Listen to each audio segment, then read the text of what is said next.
Before I jump into this video, I should mention that I have not been paid nor employed by Bandlab to make this review. I simply use this software myself and want to share my experience. Everything I say in this video is my own opinion and I am not affiliated with Bandlab.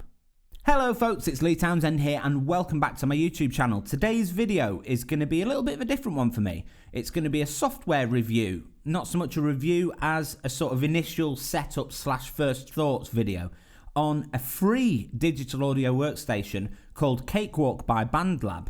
Now, for those of you who've been following my channel for a few years, you may remember that the audio software I've always used in the past was Cakewalk Sonar X3, which is paid software, but I kind of downloaded it for free on a torrent site a few years ago, and I've just used it ever since because it's worked for me. But I do get asked a lot to recommend a free DAW software, so this is the video for you. A little bit of backstory. The reason that I'm starting using this new software now is because I became a dad in the middle of last year. So all of my videos, virtually all of my videos from last year were recorded in either my living room or my bedroom or whatever, because I lost my studio / office space because that became baby's room. So I've recently bought myself a laptop. I got myself a 2020 model Dell XPS 15, which is awesome. For those of you who care about computers, it's got 32 gigabytes of RAM. It's got a 10th generation i7 processor. It's got a terabyte of storage and all the good stuff. It's really high-end laptop. And I bought that to replace my custom-built PC that I built myself, which I used to use. If you haven't seen my old setup, you can click the card above and go and watch one of my old setup videos so that I don't have to go over what's changed. I'm still using my Line 6 tone port UX8 as my audio interface, but I've sort of come up with this setup to make it a little bit more portable so that I can make videos anywhere, and I'm not stuck in one office space because I don't have an office anymore. I'll add, before I jump into the Cakewalk review, that I do apologise about the traffic noise. This room is right next to a main road, so the traffic noise is often dreadful here. Anyway, let's jump into the software. This is the Bandlab website, bandlab.com/product/Cakewalk. And this is where we're going to download the software from. As you can see, I've already created a Bandlab account because my avatar is at the top there. So what I'm going to do is click download. I'm going to download the software. Bandlab Assistant is going to download first, which is, I'm guessing, the software that's then going to install Cakewalk itself. So installing that, I don't know how long this is going to take, probably not very long. That was very fast indeed. Let's open that up. So we need to log in. I think it should do that automatically. Yeah, it looks like it has. And I'm going to go to apps here, and then I'm going to install Cakewalk. I'm going to install Studio Instruments Suite and Drum Replacer. Melodyne is grayed out, so it looks like you have to have that. But I'm not going to bother with Theme Editor. I don't know. It sounds like something that I don't need, so I'm not going to bother with that. And I'm going to click Install, which is then going to download the software. Now, this shouldn't take too long for me because I'm lucky enough to have very fast fibre optic internet connection here. But if you've got slower internet, then it might take a while to download the software. While that's downloading, I'll explain that this audio that you're hearing now is being recorded through the Line 6 tone port UX8 into my old 2012 MacBook Pro.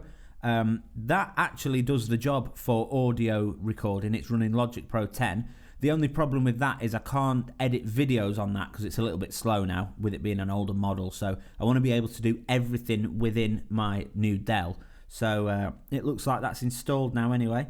I'm going to allow the app to make changes to my device because obviously I want to install it, so it has to.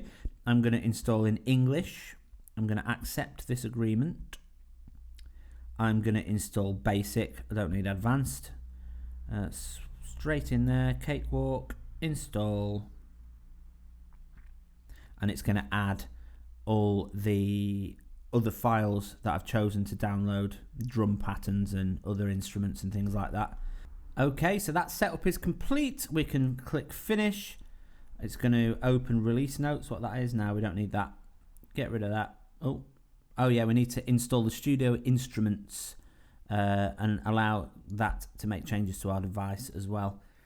It'll be interesting to see actually how similar Cakewalk by Bandlab is to Cakewalk Sonar X3, if it's anything like it, then I should be able to jump in and just start recording straight away. Because I did get very familiar with that software because I used it for so many years making videos and things. I actually recorded my debut single on Cakewalk Sonar X3. If you haven't heard that, you can go to Spotify and search for my name, Lee Townsend. It's a song called A Little Time. Go and have a listen if you haven't already. And now we need to allow the Cakewalk drum replacer to make changes to our device. So that's obviously going to install that as well.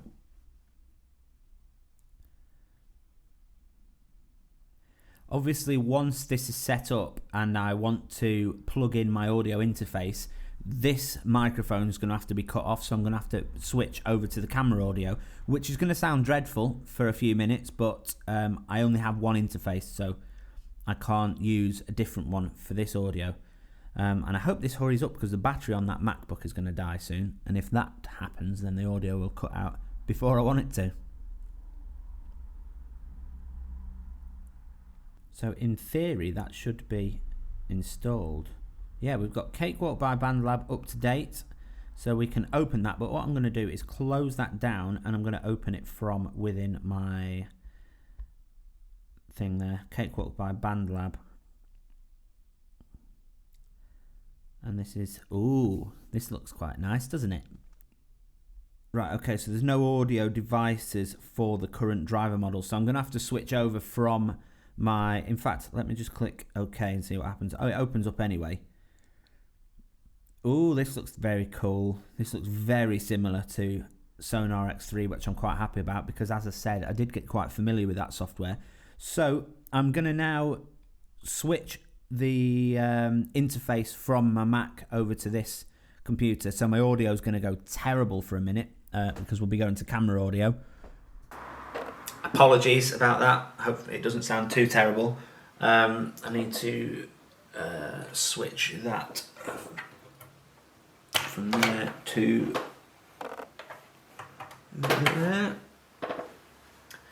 And now we can open a new project. I'm going to open an, yes, we want to add that device.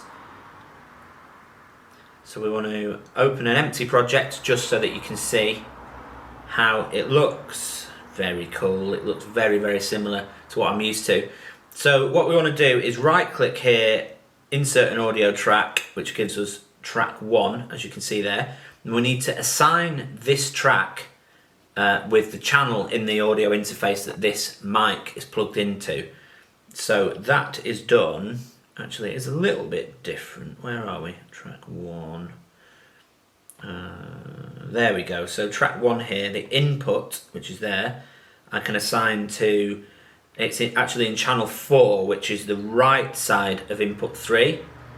And if we click that, we should see some kind of, no, we still don't, which means we've got to go over to the interface settings, which is line 6, audio and MIDI devices, and we can go to inputs and recording, and at the moment, as you can see, input 4 is selected to the line input because this interface has both XLR and jack input, so you have to tell the software which you're going to plug in. So I'll switch both 3 and 4 over and take the stereo off and apply that. Click OK, and now as you can see, we're getting a signal as I'm talking.